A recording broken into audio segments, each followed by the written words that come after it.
तो students, bulk property के अध्याय में जो अगला पार्ट आता है वो है फ्लूइड डायनेमिक्स। प्रेशर और सरफेस टेंशन में ये बात थी कि पानी रुके हुए की पढ़ाई होती है, लिक्विड जब रुका हुआ होता है उसकी पढ़ाई की जाती है। फ्लूइड डायनेमिक्स भी स्टडी अबाउट, इसको हाइड्रोडायनेमिक्स भी बोला जाता है।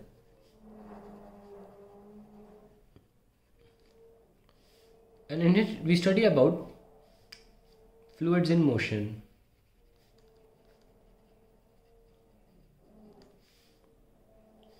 This is what we are going to study and see how a fluid behaves when it is under motion. So इसको हम ये भी बोल सकते हैं, फ्लूइड डायनेमिक्स को study of fluids in motion. कई बार क्या होता है कि फ्लूइड रुका हुआ हो सकता है और उसके थ्रू सॉलिड जा रहा है। कई बार क्या होता है, सरफेस है और fluid is flowing, surface is stationary. Okay, हो सकता है कि एक नदी है, यहाँ तो फ्लूइड मोशन कर रहा है, fluid motion is taking place.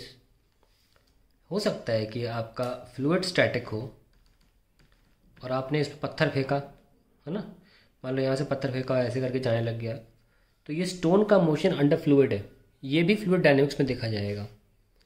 ये नहीं देखा जाएगा फ्लूइड स्टैटिक्स में, ये भी फ्लूइड डायनेमिक्स में देखा जाएगा। तो हम ये कह सकते हैं कि यहाँ पे study of relative motion of fluid with solid, relative motion of fluid with solid, दोनों बातें इसमें हो सकती हैं। चाहे पत्थर या कोई स्टोन या कोई ऑब्जेक्ट मूव कर रहा हो फ्लूइड में, या फ्लूइड एक स्टैटिक जगह पर मूव कर रहा, रिलेटिव मोशन मायने रखेगा। इसलिए फ्लूइड डायनेमिक्स में ये कन्फ्यूजन नहीं होना चाहिए कि देखो सर ये तो पानी रुका हुआ है तो क्यों हम इसको डायनेमिक्स में ले रहे हैं। एक और बहुत इंपॉर्टेंट बात है कि हम लोग फ्लूइड्स में नॉर्मली एयर को इंक्लूड नहीं करते, क्योंकि एयर का क्या होता है ना, डेंसिटी बढ़ता घटता रहता है, और अगर डेंसिटी बढ़ रहा है, घट रहा है, कि चेंज हो रहा है, तो वो फ्लूइड नहीं माना जाएगा। डेंसिटी यूनिफॉर्म होनी चाहिए। तो एयर के लिए अलग ब्रांच है फॉर मोशन ऑफ, मतलब आएगा इसमें ही, लेकिन हम उसको बहुत सेपरेट कर देते हैं क्योंकि काफ़ी पैरामीटर्स, काफ़ी जो रिजल्ट्स निकल के आते हैं काफ़ी वेरी करते हैं। So for motion of air और ऑब्जेक्ट थ्रू एयर, दोनों जैसे रिलेटिव मोशन है ना, object through air, the study under which it is covered, under which, ये दूसरी पॉइंट है, यहाँ तक पहला पॉइंट था, ज़रूर लिखें इसको। फॉर मोशन ऑफ एयर और object through air, the study under which it is covered is called aerodynamics. और हमें ये भी कवर करना है, तो सिलेबस में एरोडायनेमिक्स भी है, क्योंकि आगे हम मोशन ऑफ फ्लूइड पढ़ेंगे, बर्नौली पढ़ेंगे, सब में उसमें गैसेस में भी अप्लाई होता है। ठीक है ना, एरोप्लेन का चलना, एनसीईआरटी के बहुत से क्वेश्चन जिसमें एरोप्लेन का मोशन दिखाया गया है। अब एयर तो ऑलमोस्ट स्टैटिक की होती है एक तरह से माना जाए, विद रिस्पेक्ट टू एरोप्लेन की स्पीड देखी जाए तो एयर की स्पीड तो ना के बराबर। तो इसलिए हम जब एयर का मोशन देखेंगे तो उसमें भी काफ़ी क्वेश्चंस, बैक क्वेश्चन एनसीईआरटी के मिलेंगे आपको।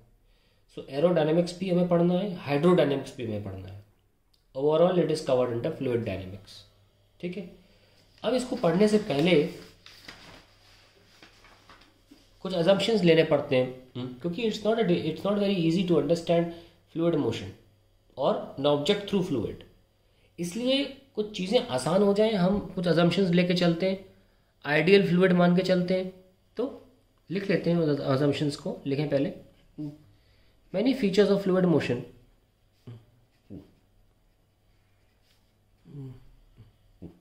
Fluid motion are easy to understand if the following four assumptions are taken. For assumptions are taken, reality में ऐसा होता नहीं है, बस हम थोड़ा सा अपना दायरा कम करने की कोशिश करते हैं कि आसानी से समझ सकें। पहला, the fluid is non viscous, is non viscous, यानी कि नो इंटरनल फोर्स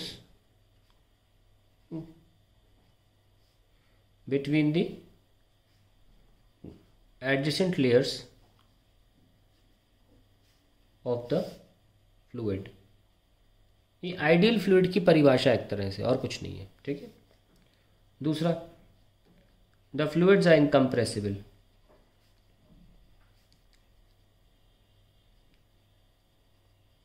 इनकम्प्रेसिबल मतलब डेंसिटी डज नॉट वेरी, ऐसा कुछ होता नहीं है वैसे, ये हम ज़बरदस्ती मान के चलते हैं आसान करने के लिए। The fluid motion is steady.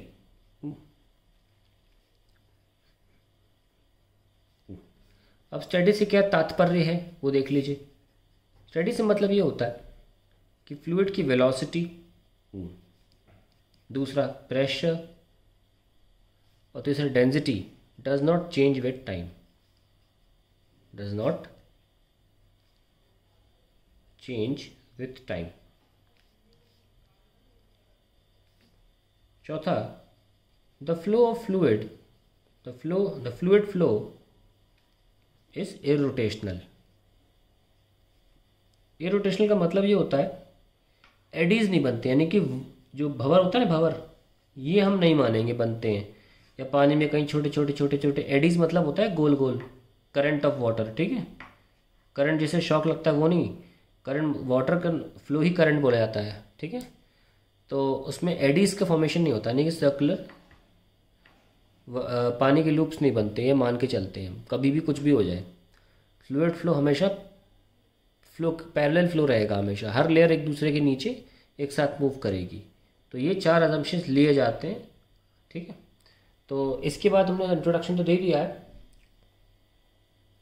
लेकिन ध्यान रखें कि ये अजम्पशंस ऐसे लिक्विड्स के लिए, ये वाटर के लिए यूज़ होते हैं, पर ऐसे लिक्विड्स के लिए यूज़ नहीं कहते जो काफ़ी थिक हो, जिनका विस्कोसिटी ज़्यादा हो। और पहला टॉपिक भी विस्कोसिटी है हमारा। तो अब हम अपने इस इंट्रोडक्शन के बाद, फ्लूइड डायनेमिक्स का इंट्रोडक्शन दिया मैंने आपको, we are going to start with viscosity. हालांकि उसके पहले कुछ डेफिनेशंस आएंगी ताकि विस्कोसिटी समझने में आसानी हो।